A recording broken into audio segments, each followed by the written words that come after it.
Dito sa Zamboanga City kasi, itinuturing na delicacy ang barakuda. Espesyal na putahe. Sa murang-murang halaga, 30 piso lang kada piraso. Sa kabila ng nangyaring pagkalason, naniniwala ang mga tindera na walang epekto sa kanilang hanap buhay ang naturang insidente. Mga 35 kilos, 38 kilos. Sa isang araw, maubos na. Ang mangingisda at isa rin sa mga dimanoy nalason sa kinain nilang barakuda na si Ramil.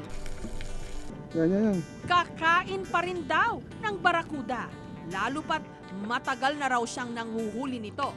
Dito man kami lumaki, kaya pag may barakuda, kumakain talaga kami. Ang ina naman niyang si Aling Abilina, iba't ibang luto ng barakuda ang kabisadong kabisado.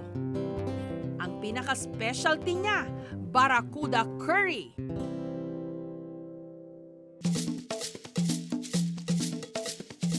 Inasinan ang barakuda at saka iprinito. Itinabi, naggisa ng bawang, luya at sibuyas. Inilagay ang gata at saka pinakuluan. Tinimplahan ng pamintang durog at curry sauce. Inihalo ang fried barakuda at saka nilagyan ng gulay.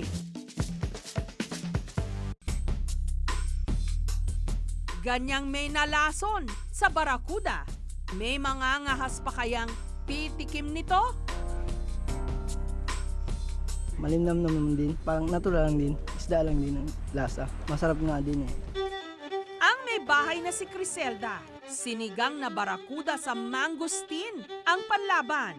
Yung mangosteen, marami yung dito sa Mindanao. Tapos yung barakuda din.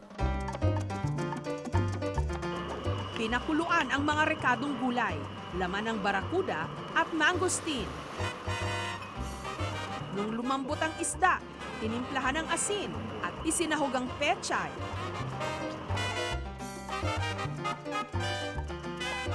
Agrio. Sinigang na barakuda sa mangosteen. Maasim siya ng konti. Kahit barakuda siya, yung lasa niya parang tuna.